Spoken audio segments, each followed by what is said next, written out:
بسم الله الرحمن الرحیم. السلام علیکم ورحمت الله وبرکاتو. د امت راډیو ډیرو قدرمنو اوریدونکو ستړي مشئ، تاسو رابولم د دې مهال مهمو خبرونو ته. نن د 1440 هجري قمري کال د محرم الحرم لومړی چې د 1403 هجري شمسي کال د چنګاښ 18مه چې د 2024 میلادي کال د جولای 1 نیټې سره برابره ده. په سر کې د مهمو خبرونو سرټکی. د علی قدر امیر المؤمنین د حکم پر اساس تازه ټاکنې شوې. د چارو ادارې لوی ریاست ونیزه اداري غونډه ترسره شوه. د ازبکستان په کوربتوب نندارتون کې له 100 میلیونه ډالرو زیات تړونونه وشول. له کونډو یتیمانو او معلولینو سره 3 میلیارد افغانۍ مرسته شوې. د هېواد بهر د سیمې او نړۍ خبرونو کې اورئ چې حماس د اسرائیلي برمته شوو د خوشي کولو پیل لپاره د امریکا وړاندیز ومانه. په اوکراین کې د روسي توپونو په ډزو کې 3 ملکیان وژل شوي. د روسي پهلوانان د پاریس په اولمپیک سیالیو کې ګډون نه کوي.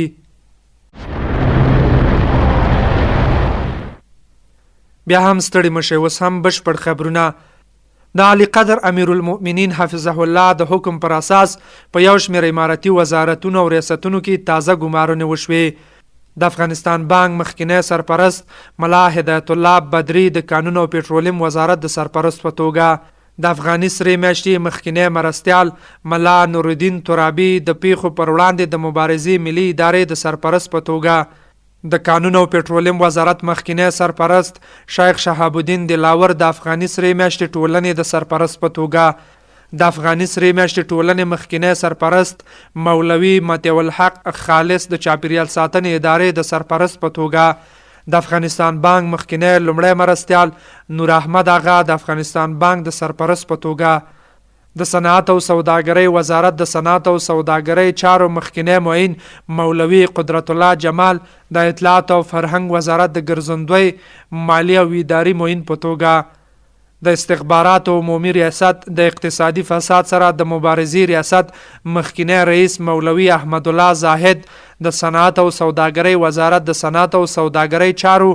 د معین په توګه، د چاپیریال ساتنې ملي ادارې مخکینی سرپرست حافظ عزیز الرحمن د افغاني سرې میاشتې ټولنې د مرستیال په توګه، د اطلاعات او فرهنګ وزارت ګرځندوی مالی او اداري مخکینی معین ملا سعید الدین د چاپیریال ساتنې ادارې د مالی او اداري مرستیال په توګه وټاکل شول. د یادونې وړ ده چې د اسلامي امارت مشر په ادارو کې د کارونو د ښه تنظیم په موخه وخت ناوخت ځینې تغیرات راوړي.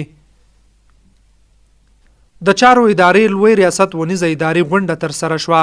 د افغانستان اسلامي امارت د چارو ادارې لوی ریاست ونیزه اداري غونډه د شیخ الحدیث مولوي نور الحق انور په مشرۍ ترسره شوه چې پکې د ادارې د ریاستونو رئیسانو او جانبي واحدونو مسؤلینو ګډون کړی وو. دا غونډه د چارو ادارې په اداري مجلس خونه کې جوړه شوې وه.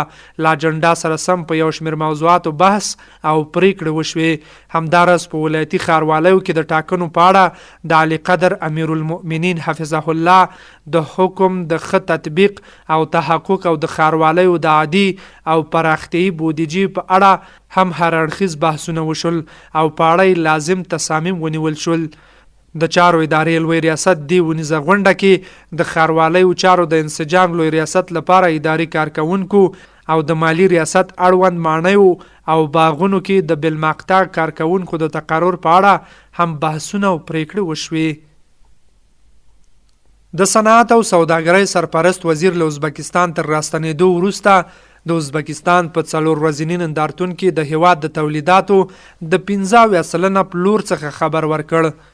نورالدین عزیزی د 100 میلیونه ډالرو په ارزښت د افغان او ازبکستان د سوداګرو ترمنځ بیلابیلو تړونونو ته په اشارې سره ویلي چې له ازبکستاني چارواکو سره په کتنو کې پر ترجیحي سوداګرۍ او د دغو دوو هیوادونو ترمنځ په 11 سکتورونو کې د اسانتیاو پر رامنځته کولو هم خبرې کړې دي.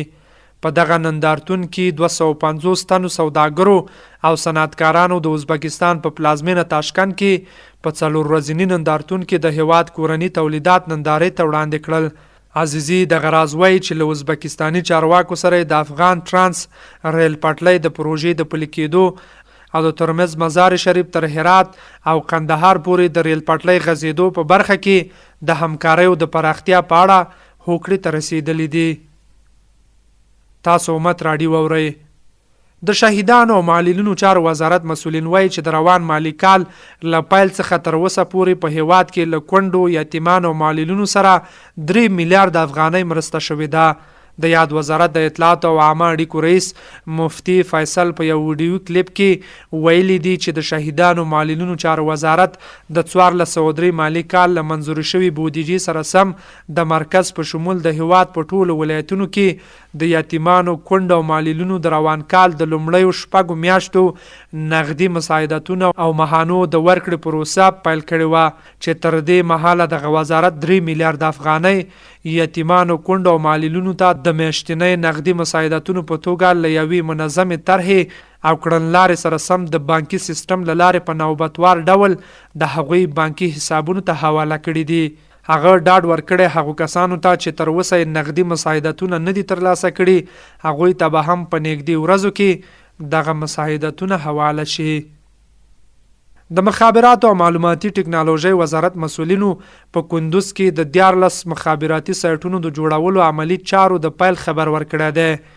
د یاد وزارت ویان عنایت الله الکوزي په خپل ټولنیزه ایکس شبکه کې لیکلي دي د مخابراتو او معلوماتي ټکنالوژۍ وزارت د پلان له مخې په کندوز کې دغه وزارت د اترا ادارې د TDF لسمې پروژې په مرسته د سلام مخابراتي شبکې 14 سایټونه چې سروې څو موده وړاندې بشپړه شوې وه د جوړولو چارې پیل شوې چې د یادو سایټونو د رغولو چارو په بشپړېدو سره به د کندوز اړوندو سیمو اوسیدونکي د افغان ټیلیکام مخابراتي شرکت د سلام شبکې لوړ کیفیت لرونکي مخابراتي او انټرنیټي خدماتونو ته لاسرسی پیدا کړي او ستونزې به تر ډیره بریده حل شي.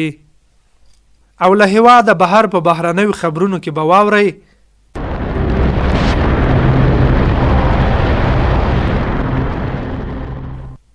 حماس ډلې د سرتیرو او نارینه‌و په ګډون د اسرایلي برمته شو د خوشي کولو د پیل لپاره د امریکا د متحده ایالاتونو وړاندیز ومانه.